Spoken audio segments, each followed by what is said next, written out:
कि जब तक वाटर सप्लाई डिपार्टमेंट में मुसलमान इंजीनियर्स थे तो वाटर सप्लाई डिपार्टमेंट का काम माएं बहनें घर की औरतें पानी आता था तो बोल देते थे कि 2 बज रहा होगा। पाइपलाइन डाली गई तो 90 साल तक उसमें कुछ नहीं हो सकता था, वो लीकेज भी नहीं हो सकती थी, इतनी गारंटेड पाइपलाइन वहां पर डाली गई थी। जो सिर्फ जियारत, घूमना फिरना, गांव में नहीं रहना, इस पर ये उनको क्या पता कि पानी का मसला क्यों हुआ। इनका सिर्फ एक ही मकसद है कि हम मंत्री साहब को कैसे खुश कर दें।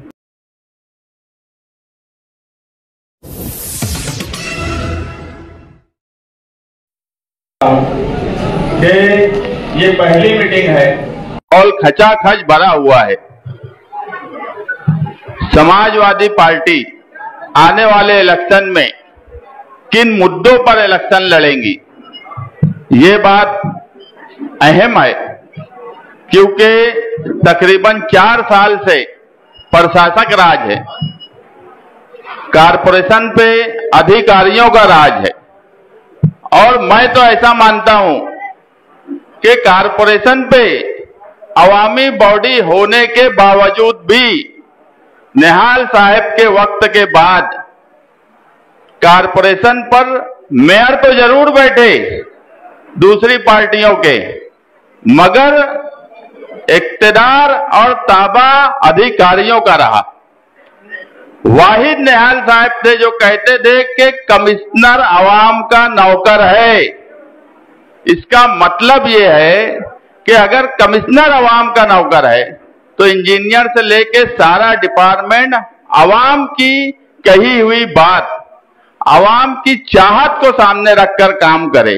मगर मैं दावे से बोलता हूं कि किसी भी मेयर ने आवाम की चाहत के हिसाब से कारपोरेशन में काम नहीं करवा पाया और इक्तदार प्रशासक का ही रहा। ये 4 साल तो ऑफिशियली प्रशासक का राज था, मगर उससे पहले भी अधिकारियों का ही राज था। हम देख रहे हैं कि मालेगांव शहर में दुर्गत बनी हुई सड़कें, जहां से आप इस मीटिंग में भी जो लोग आए हैं तो मैं समझ रहा हूं वो किस तरह से आए हैं। यही हाल पूरे शहर का है। ये जिम्मेदारी इंजीनियर्स की है कि अगर करोड़ों का काम निकल रहा है, करोड़ों का बजट पास हो रहा है, तो काम की क्वालिटी कौन देख रहा है? कोई काम की क्वालिटी नहीं देखता। पूरा वाटर सप्लाई डिपार्टमेंट कोलैप्स हो गया है। मैं ये भी दावे से बोलूंगा कि जब तक वाटर सप्लाई डिपार्टमेंट में मुसलमान इंजीनियर्स थे तो वाटर सप्लाई डिपार्टमेंट का काम माएं बहनें घर की औरतें पानी आता था तो बोल देते थे कि 2 बज रहा होगा। ये सिस्टम था। जब बजट करोड़ों का, 1000 करोड़ का, 500 करोड़ का, इस तरह का बजट नहीं था। आज पानी के ही ताल्लुक से कारपोरेशन में बुनियादी मसाइल क्या हैं?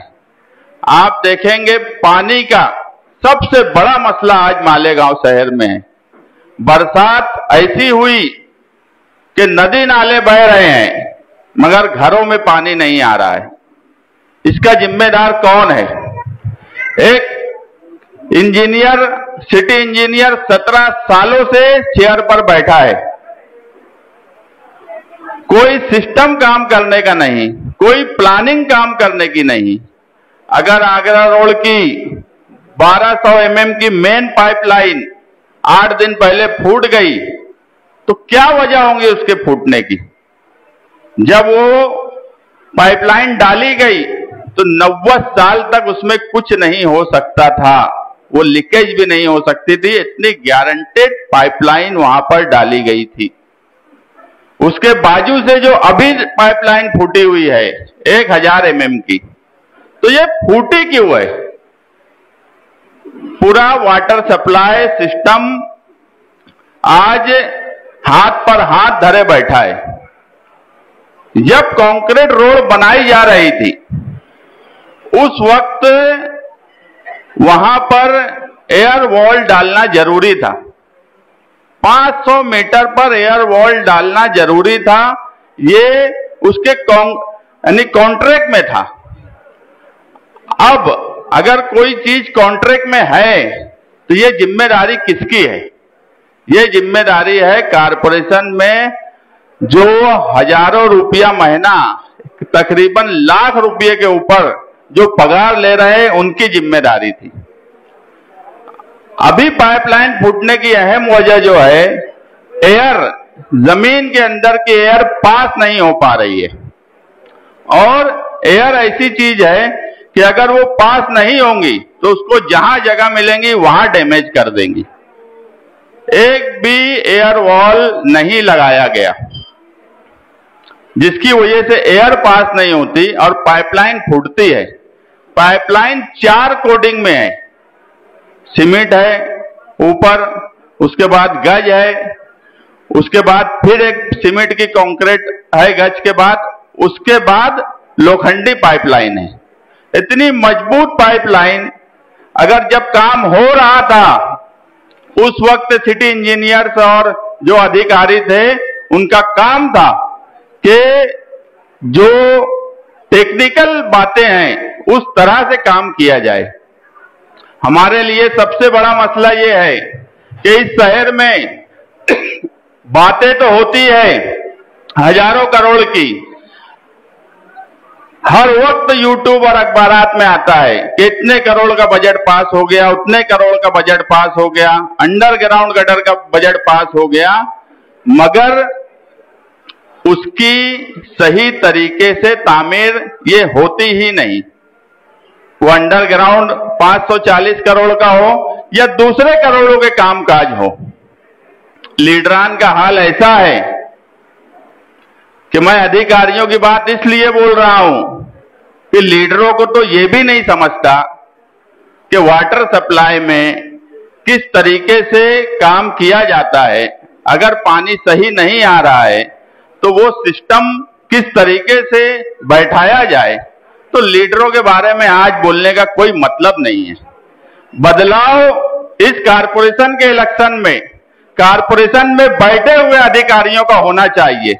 और मैं ये पहली मीटिंग है, मैं आपसे एक तजवीज मंजूर करवाऊंगा कि क्या कारपोरेशन में बैठे हुए सिटी इंजीनियर, वाटर सप्लाई में बैठे हुए इंजीनियर, आने वाले कारपोरेशन में अगर समाजवादी की ज्यादा से ज्यादा तादाद कारपोरेशन के इलेक्शन में चुनकर आई तो हम जरूर 17 साल से बैठे हुए इंजीनियर को उस कुर्सी से उठा देंगे। ये तजवीज हाथ उठाकर आप मंजूरी दो। आपको अगर लगता है कि इंजीनियर्स का बदलाव होना चाहिए, डिपार्टमेंट का तबादला होना चाहिए। हम ये भी देख रहे हैं कि हमारे शहर में अच्छे अच्छे सिविल इंजीनियर्स भी अच्छी डिग्रियां लेकर मुस्लिम हिस्से में आ रहे हैं। तो क्या हम उन्हें कोई हिकमत से, कोई तरीके से उनको जिम्मेदारी नहीं दे सकते क्या? पूरा शहर सत्यानाश कर दिया गया, पूरा वाटर सप्लाई डिपार्टमेंट सत्यानाश हो गया। तो क्या वहां पर अब नए लोगों को जिम्मेदारी नहीं देनी चाहिए क्या? नए मुस्लिम लड़कों को जिम्मेदारी नहीं देना चाहिए क्या? मेडिकल फील्ड में नए लोगों को जिम्मेदारी नहीं देना चाहिए क्या? आज सिविल हॉस्पिटल, वहां पर जब मरीज जाता है तो उसी से सलाइन भी मंगवाई जा रही है, उसी से दवा भी मंगवाई जा रही है। और सितम ये कि वहां पर कोई बेड नहीं है लोगों के लिए। ये अलग बात है कि कुछ लोग महीनों से आराम कर रहे हैं वहां। जो गरीब, जो सेठ हैं, जिनके ऊपर संगीन इल्जामात हैं, जिनके ऊपर संगीन इल्जामात हैं, सिविल हॉस्पिटल उन्हें आराम जरूर दे रहा है। आप जाकर देखिए सिविल हॉस्पिटल में, सुबह में जाइए, लोग जनरल हॉस्पिटल के नीचे हैं, लोग जमीन पर हैं। सिविल हॉस्पिटल में जाता कौन है? गरीब आदमी जाता है, जो खर्च करके अपना इलाज नहीं कर सकता, वो लोग जाते हैं। तो क्या उन लोगों से दवा, गोली, सलाइन, हर चीज मंगवाना, तो फिर वो हमारे जो BUMS डॉक्टर्स हैं उनसे ही इलाज क्यों ना करवा लें? बोलने का मतलब यह है कि जो कारपोरेशन की जिम्मेदारी है बुनियादी सहूलत देने की, उसमें कारपोरेशन के अधिकारी, प्रशासक पूरी तरीके से नाकाम हो चुके हैं। उनका सिर्फ एक ही काम है, सालों से ये बात हम भी बोलते आए हैं, दूसरे लीडरान भी बोलते रहे हैं कि परसेंटेज लेते हैं, कमीशन लेते हैं, टक्केवारी लेते हैं। उनके लेते लेते लीडरान वो अगर 4 लेने लगे तो लीडरान 20% लेने लगे। ये अलग बात है। मतलब ये कि ये पूरा सिस्टम अब बदलने की जरूरत है। ये इलेक्शन में सिर्फ सियासी पार्टियों का इक्तिदार बदली हो, ये नहीं होना चाहिए। वो इक्तिदार जो आने वाले हैं, क्या वो कारपोरेशन में बैठे हुए लोगों को बदल सकते हैं क्या? उनसे काम ले सकते हैं क्या? 17 साल से बैठे हुए इंजीनियर को उठा के दूसरी तरफ फेंक सकते हैं क्या? ऐसे दमदार लोग कौन हो सकते हैं, ये आपको तय करना है। मैं अबू आसिम आजमी साहब से एक वादा किया हूं कि आने वाले कारपोरेशन इलेक्शन में इंशाअल्लाह समाजवादी पार्टी पूरे शहर में 2 अदद में उसकी सीट आएंगी, और 2 डिजिट में आप कारपोरेशन में हमारी सीट ला कर दे दो। हम कारपोरेशन के अंदर बदलाव करेंगे। इस बार कारपोरेशन के बाहर बदलाव करने की जिम्मेदारी अवाम की, कारपोरेशन के अंदर बदलाव करने की जिम्मेदारी समाजवादी पार्टी के कारपोरेटर्स की रहेंगी। और कारपोरेटर कैसे होना चाहिए? जिनको समझता है, जिनको कारपोरेशन समझती है, जो अधिकारियों से काम ले सकते हैं, जैसे हमारे अब्दुल बाकी भाई, ऐसे लोग को कारपोरेशन में लाने की जरूरत है। मुझे वार्ड नंबर 6 में बहुत से लोग ख्वाहिशमंद आ रहे हैं पार्टी के जिम्मेदारों के पास कि हम भी ख्वाहिशमंद हैं, हम भी ख्वाहिशमंद हैं। ख्वाहिशमंद जो है वो हमको ना बताएं उनकी ख्वाहिश। जैसे अब्दुल बाकी राशन वाले, ये मुझे आज तक नहीं बोले कि मैं ख्वाहिशमंद हूं। आवाम बोलती है कि हम ख्वाहिशमंद है कि ये इलेक्शन लड़े। वैसे ही इस वार्ड में दूसरे उम्मीदवार भी होंगे, जो आवाम जब बोलेंगे कि हम ख्वाहिशमंद है कि फला को दो, तो हम उसको टिकट दे देंगे। इसलिए हमारे पास या हमसे मन्नत समाजत करने के बजाय आप आवाम में जाइए, आवाम का काम करिए, छोटे छोटे काम करिए, वर्कर की तरह काम करिए। जैसे बाकी राशन वाला वर्कर की तरह काम करते हैं, गटर साफ करते हैं, छोटे छोटे मामलात करते हैं। अगर कहीं पर एक पानी का मसला आ जाए, कहीं बोरिंग का मसला आ जाए, तो ये वर्कर की तरह काम करते हैं। सेठ की तरह काम करने वाला कारपोरेटर नहीं चाहिए, वर्कर की तरह काम करे। ख्वाहिशमंद आवाम में इस तरह वार्ड नंबर 6 में काम करने की कोशिश करे। जिसको भी समाजवादी पार्टी से लड़ना है, जो भी हमको बोल रहे हैं, हम उनको भी यही बात बोले कि आप आवाम में काम करिए। इलेक्शन जनवरी में हो, इलेक्शन अप्रैल में हो, इलेक्शन एक हिस्सा होता है सियासत में जिस पर अमली तौर पे काम किया जाता है। मगर सही मानों में सियासत में काम करना ये हमारी जिम्मेदारी है। अवामी काम काज करना ये हमारी जिम्मेदारी है। आप अवामी काम काज करिए। इलेक्शन ज्यादा बातें, आज ऐसा है कि जिनको इलेक्शन लड़ना है तो बोलते हैं इलेक्शन कब होइए, दिसंबर में होइए कि जनवरी में होइए, फिर अभी से कैसे करी। अरे तुम अवामी काम काज करो। मैं ये नहीं बोल रहा कि खर्चा शुरू कर दो, मगर अवामी काम काज तो करो। अवामी काम काज करेंगे अगर, तो इलेक्शन जब भी होइए अवामी ख्वाहिश पर वार्ड नंबर 6 में हम लोग उम्मीदवारी देंगे, ना कि उम्मीदवारी की ख्वाहिश पर। यह बात मैं बिल्कुल साफ कर दे रहा हूं। गठबंधन की कमेटी बनी है, वो बातचीत कर रही है। गठबंधन होगा नहीं होगा आज कोई फैसला नहीं हुआ है। आप समाजवादी का झंडा लो। समाजवादी पार्टी इस वार्ड में, वार्ड नंबर 6 में पहले भी अपना दबदबा रखती थी और इस इलेक्शन में भी मैं तुमको कहता हूं कि वार्ड नंबर 6 में समाजवादी का दबदबा कायम रहने वाला है। बाकी कोई बात की फिक्र मत करो, वो क्या कर रहा है, कौन क्या कर रहा है, हम किसी को किसी के करने को रोक नहीं सकते। आप समाजवादी का झंडा लेकर कामकाज करिए। गठबंधन होगा नहीं होगा ये कमेटी के लोग आगे तय करेंगे, उनकी बातें चल रही है, लेकिन अवामी कामकाज करने की जो जरूरत है वो हम सबकी है और हम सब मिलकर वो कामकाज करें। ये इलेक्शन सिर्फ बुनियादी सहूलत पर ही होने वाला नहीं है, ये मुसलमानों पर जो इज्तिमाई हमले किए जा रहे हैं ये इलेक्शन उसका भी है। इस इलेक्शन से हमें कई जवाब देना है। आप देखेंगे कि महाराष्ट्र के मुख्यमंत्री देवेंद्र फडणवीस साहब से जब पूछा गया कि महाराष्ट्र में तुम कहां कहां इलेक्शन जीत सकते, तो उन्होंने कहा कि सिर्फ मालेगांव में नहीं। इसका मतलब ये मत समझिए कि वो मालेगांव में इलेक्शन जीतना नहीं चाहते, वो दूसरी लाइन लगाना चाहते और दूसरी लाइन पर आप सबको नजर रखना है। ये इलेक्शन सिर्फ नदी के इस पार का मेयर बैठे यही इलेक्शन होने वाला है। प्लानिंग ऐसी है कि इस मर्तबा बीजेपी और शिवसेना मिलकर इलेक्शन लड़ने वाले हैं। कई अलग अलग गठबंधन होने वाले हैं।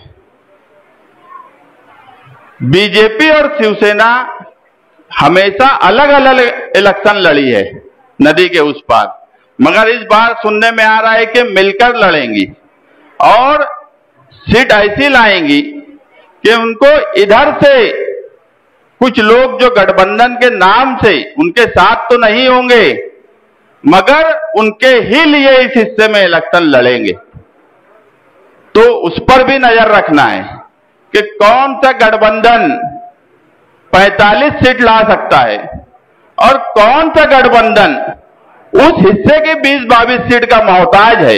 इस पर भी आप लोगों को नजर रखना है कि क्यों ना इस मर्तबा नदी के इस हिस्से से ही 50 सीट ऐसे लोगों को दे दी जाए जिनको काम करने का तरीका आता हो, जिनको अधिकारियों से काम करवाना आता हो, जो अपना दबदबा रखते हो, जो अधिकारी कमिश्नर को बोल सकते हैं कि ये हमारा नौकर है अगर वो हमारे हिसाब से काम नहीं करता। तो 50 सीट अगर नदी के इस पार से आ गई तो देवेंद्र फडणवीस और शिवसेना जो इनडायरेक्ट कारपोरेशन पे कब्जा करना चाहते हैं उनको आप नाकाम कर देंगे, क्योंकि मालेगांव बीजेपी से भूलता ही नहीं है। तुमने क्या पार्लियामेंट में वोट दे दी वो उनके दिमाग से नहीं निकलता। तो हर हाल में वो कोशिश करेंगे कि अगर कारपोरेशन में उनका गठबंधन और इस तरफ से कुछ लोग उनकी मदद कर दें और वो आ जाएं तो मालेगांव शहर को मुसलमानों को सताने में उनको और मजा आएगा। वो मुसलमानों को सिर्फ मजा लेने के लिए सता रहे हैं। सबको पता है कोई बांग्लादेशी नहीं है, कोई रोहिंग्या नहीं है, सब फालतू बकवास बातें हैं, मगर मुसलमान मालेगांव का तकलीफ में कैसे रहे। और अगर कारपोरेशन में उनके लोग आ गए तो ये समझ लो कि तुम्हारी झोपड़पट्टी के जमीन के मसले, मामूली मामूली गलतियां जो हर जगह होती है, क्योंकि कारपोरेशन एक ऐसी जगह है, प्रांत ऑफिस एक अपने सिस्टम से चलती, पुलिस डिपार्टमेंट अपने सिस्टम से चलता, मगर सारे मामलात में वो जन्म दाखिले का हो, वो जमीन का हो, वो एजुकेशन से मुंसलिक हो, सारे मामलात में बुनियादी रूल कारपोरेशन का होता है। अगर कारपोरेशन उनके पास आ गई तो वो किस हद तक तुमको परेशान कर सकते हैं इसका अंदाजा भी तुमको आज नहीं होगा। आज उनके पास सिर्फ प्रशासक है, तो उन्होंने हमारा क्या हाल किया है ये आप सबके सामने है। अगर माइनॉरिटी डिफेंस कमेटी नहीं होती तो 1044 लोग जेल में सड़ रहे होते। ये हमारी ही हिकमत अमली थी, ये हमारी ही दूरअंदेशी थी कि हमने सियासी इख्तिलाफ को किनारे रखा और कौम के इज्तिमाई मसले को सामने रखकर एक साथ आए। हमने कोई इलेक्शनी गठबंधन अभी नहीं किया। हमने अवाम को तकलीफ ना हो, अवाम की परेशानी कैसे कम से कम हो और अवाम को हम कैसे राहत दे सके, इसलिए हम लोग साथ में आए। हमें कोई लालच नहीं था कि हम साथ में आए तो इख्तिदार मिल जाएगा, मगर वो काम करते हुए ये जरूर महसूस हुआ कि आने वाले कारपोरेशन इलेक्शन में अगर फिरका परस्तों का गठबंधन चुनकर आ गया, फिरका परस्तों का मेयर अगर बैठ गया, उनका इख्तिदार आ गया, तो कितने मसाइल हैं वो कैसे हल होंगे, उल्टा वो मसाइल बढ़ जाएंगे। हाँ, सेकुलर दमदार गठबंधन अगर कारपोरेशन में बैठा तो मैं आपसे एक वादा करता हूं कि 1044 जन्म दाखिले का मसला चुटकी में हल करेंगे, चुटकी में। और तहसीलदार के ऊपर एफआईआर करवा देंगे। सिर्फ एक ठहराव करने की जरूरत होगी कि तहसील ने अगर जो आदेश दिया था वो आदेश कारपोरेशन को मिला, तहसीलदार अपनी बात से पलट गया, कारपोरेशन बोलती है कि हमारे पास आदेश है, तो उसका हल क्या है? एक आम आदमी जिसको कोई कानून की समझ नहीं है, जिसको कानूनी तौर पे बहुत नहीं समझता होगा, वो भी लॉजिकली एक बात तो समझेगा कि दो डिपार्टमेंट के आपस के मसले, अगर तहसील ऑफिस बोलता है कि हमने नहीं दिया और कारपोरेशन बोलती है कि हमको मिला, तो इसका सीधा सा हल क्या था कि हैंड राइटिंग एक्सपर्ट को वो आदेश की कॉपी भेज दी जाती। एक्सपर्ट उसकी जांच करता कि क्या ये तहसील का है या नहीं है। अगर नहीं है तो वो कार्रवाई होती, और अगर है तो तहसील झूठा है, उसको जेल में उड़ा के डालो। हम पहला ही ठहराव हमारे दम से कारपोरेशन में ये करेंगे कि 1044 जन्म दाखिले के आदेश का हैंड राइटिंग एक्सपर्ट के पास भेज के जांच करो, और यकीन मानना तहसीलदार जांच आएंगे और तहसीलदार जेल में जाएगा। बोलने का सिर्फ मतलब यह है कि बहुत समझ बूझ के इलेक्शन लड़ने की जरूरत है, अवाम को बहुत समझ बूझ कर वोट देने की जरूरत है, हर पहलू पर गौर करने की जरूरत है, तुम्हारे बुनियादी मसाइल पर भी गौर करने की जरूरत है, तुम्हारे इज्तिमाई मसाइल पर भी गौर करने की जरूरत है। तुम मुसलमान हो इसलिए तुमको टारगेट किया जाता है, उस पर भी गौर करने की जरूरत है। तुम्हारे शहर की औरतें जेल चली गई, इस पर भी गौर करने की जरूरत है। तुम्हारे घर से जब तुम निकलते हो तो तुमको सड़कें नहीं मिलती सही चलने, इस पर भी गौर करने की जरूरत है। तुम्हें पानी सही नहीं मिलता, उस पर भी गौर करने की जरूरत है। समाजवादी के लोग हमेशा से बोलते थे कि चंकापुर तलवाड़ा की पाइपलाइन का काम करवाओ। हमने मिनिस्टर से मिला, कई धरना आंदोलन किया, कई केसेस की अपने ऊपर झेले। वो केसेस की अभी नौबत यह है कि अटक वारंट निकल जा रहा हमारा। हमने सिर्फ एक आंदोलन और तहरीक के नाम पे केसेस लिए। तलवाड़ा पर मेरे ऊपर 2-3 केसेस बने, हमारे यहां बैठे हुए पार्टी के जिम्मेदार हैं उनके ऊपर केसेस बने। अगर तलवाड़ा की पाइपलाइन आज शुरू हो गई होती, 50 MLD पानी तलवाड़ा से आ रहा होता, तो ये लीकेज होने के बाद भी हमारे पास सब्स्टिट्यूट होता दूसरी तरफ से पानी देने का। हम अभी सुना हो कि गिरना डैम में कोई डीपी जल गई। आप हमेशा सुनेंगे कि पानी का मसला गिरना डैम के ही वाटर पानी जो आता है वहीं से होता है। कभी वहां पावर चली जाती, कभी कोई मसला हो जाता, कभी तुमने सुना है चंकापुर और तलवाड़ा की वजह से पानी लेट आ रहा है। वो कुदरती बहाव से आता है, अच्छा पानी आता है। अगर तलवाड़ा की पाइपलाइन की तहरीक हम नहीं चला रहे होते तो ये फिल्टर प्लांट भी नदी के उस पार चला जाता और तुमसे तलवाड़ा और चंकापुर का पानी छीन लिया जाता। हम हर मामले में समझौता कर सकते हैं, समाजवादी कभी तलवाड़ा के सवाल पर समझौता नहीं करेंगे। और अगर 100 MLD पानी की जरूरत मालेगांव शहर में है तो 50 MLD गिरना डैम से आना चाहिए, 50 MLD पानी तलवाड़ा से आना चाहिए। सिर्फ 50-50 MLD पानी जैसे ही होगा गिरना डैम का खर्च कम होगा, 5% घरपट्टी तुम्हारी खत्म हो जाएंगी जो हर साल बढ़ रही है। मगर करने वाला चाहिए, करने वाले तो वहां बैठे नहीं है, करवाने वाले की जरूरत है कि उनसे काम कौन टेक्निकल कानूनी तौर पे सही ढंग से करवा सकता है।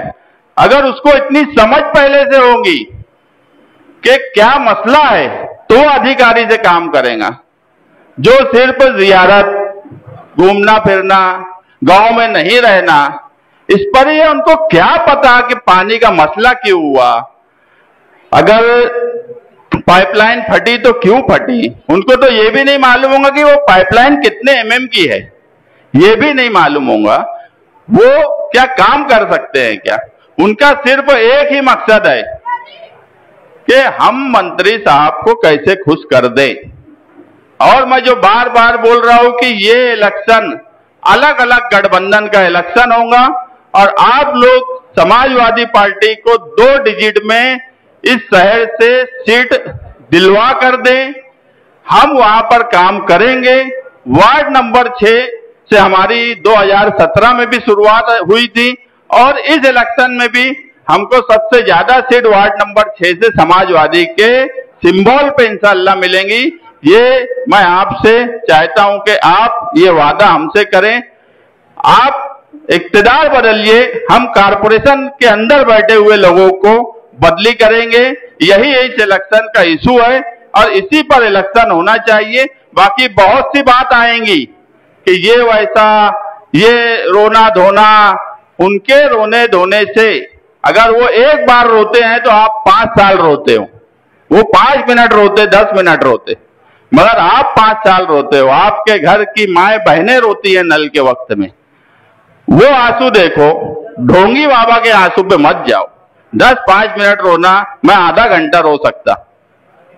अगर ऐसी कोई बात होगी तो मैं आधा घंटा रो लूंगा ताकि अवाम 5 साल ना रोए। तो आप अपने घर के लोगों का रोना धोना देखो, लीडरों के रोने धोने में मत परेशान रहना। नहीं तो मालूम पड़ा अभी कारपोरेशन के इलेक्शन के बाद फिर कुछ हो गया, बोले अभी 5 लगी थी, अभी 5 और लगाने की बात है। ढोंग नाटक, इस पर इलेक्शन नहीं होना चाहिए। आपके बुनियादी मसाइल पर और इज्तिमाई मसाइल पर इलेक्शन होना चाहिए और अवाम की ख्वाहिश पर उम्मीदवारों को टिकट देना चाहिए और इसका हम लोग लिहाज रखेंगे। शुक्रिया।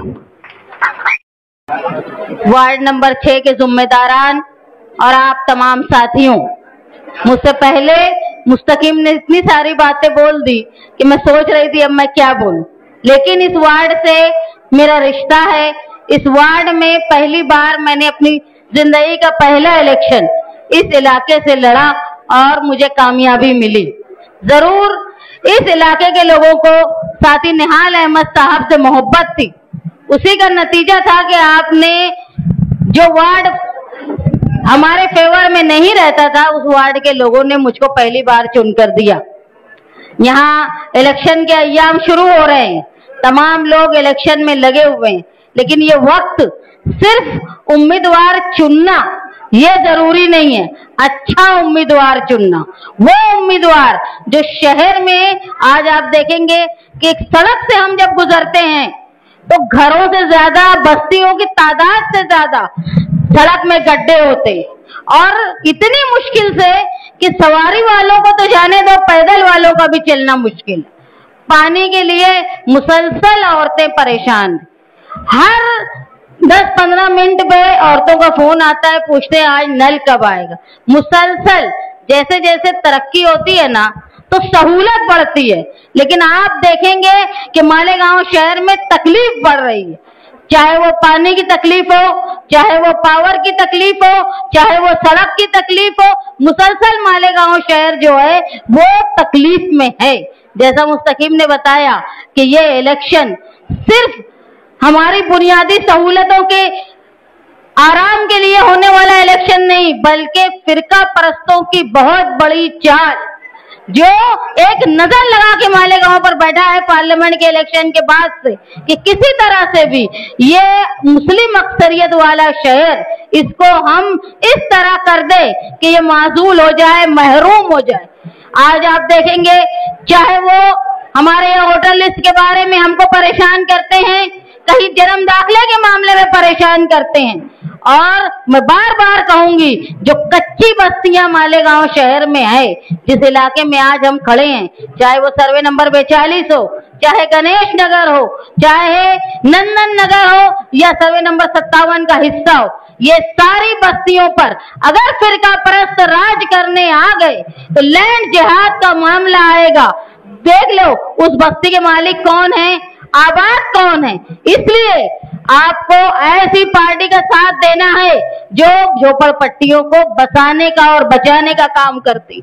जब मैं यहाँ पहली बार इलेक्शन लड़ रही थी तो लोगों ने मुझसे कहा था कि हम आपका साथ इसलिए देंगे कि साथी निहाल अहमद साहब झोपड़पट्टियों को बसाने का और बचाने का काम करते थे, आप वादा करो कि हमारे घर महफूज रहेंगे। अल्हम्दुलिल्लाह आज तक यहाँ के घर महफूज हैं। लेकिन आप अगर शरपसंदों की, जिस तरह बताया गया कि खुफिया जो महाज बन रहा है, शरपसंदों का बीजेपी, शिवसेना और उनका साथ किनके साथ है, कौन कहां उनके उद्घाटन में पहुंच जाता है, आरती में पहुंच जाता है, कुदाल मारने पहुंच जाता है। अगर वो अपना सपोर्ट किसी शरपसंद को दे दें तो मालेगांव शहर के मुस्लिम आबादी बड़ी तकलीफ से दो चार हो जाएगी।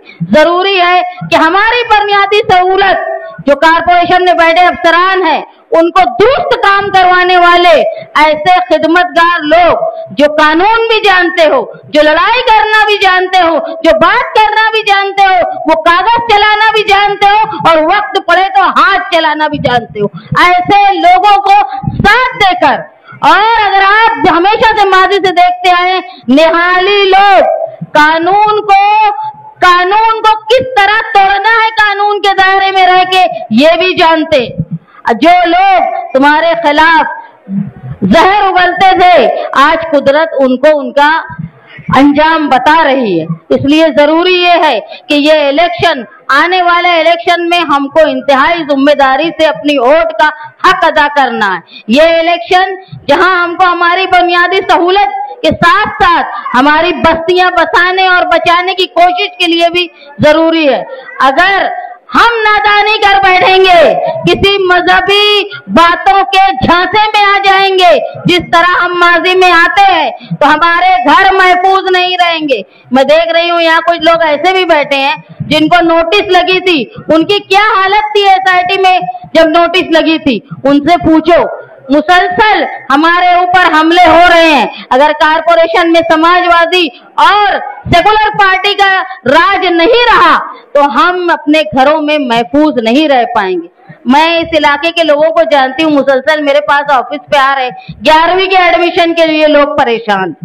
सिविल हॉस्पिटल में जाते हैं, वहां औरतों को जचकी के लिए जाती हैं तो अच्छा सुलूक नहीं होता। तुम समाजवादियों की ही वजह से वो जचकी वार्ड जो नदी के उस पार जा रहा था, उसको रोकने का काम शिवाजी महाराज के पुतले के पास जो एहतजाज किया गया, वो ऐसा एहतजाज था कि अगर वो नहीं किया जाता तो ये सिविल हॉस्पिटल धीरे धीरे पूरी तरह खत्म हो जाता। जबकि जचकी का जो वार्ड है वो उस तरफ चला गया था महिला रुग्णालय में। अगर यहाँ एहतजाज नहीं होता तो जो तकलीफ हमारे साथ हमेशा धूलिया जाने की आती है वो बढ़ जाती। जरूरी है कि काम करने वालों और रोने धोने और नाटक करने वालों में फर्क करना मालेगांव सीख जाए। मुझे उम्मीद है ये इलाका हमेशा से सूझबूझ और सियासी समझ रखने वालों का है। मैं ये उम्मीद करती हूँ कि इस इलाके की तरह मालेगांव शहर के तमाम इलाके अच्छाई और बुराई इसको समझे कि जो अच्छा काम करता हो, जो लोगों की मदद करने की नीयत रखता हो, जो हर तकलीफ में लोगों के साथ रहता हो, जहां जरूरत पड़े आधी रात को अगर फोन किया जाए तो उठाता हो। मैं ये हैरान हूं, जिस चीज की जिम्मेदारी है, जिस खलीफाओं का दौर ऐसा था कि लोग खलीफा जो है वो नकाब पोश होके रात में अपनी रियाया को देखा करते थे कि क्या हाल चाल है, कोई भूखा तो नहीं सो रहा है। जहां लोग जेल में है, जहां लोग परेशान हैं, नल के पानी नहीं आ रहा है, वहां जियारत के लिए लोग जा रहे हैं, किस मुंह से जा रहे हैं, मैं इस पे हैरान हूं।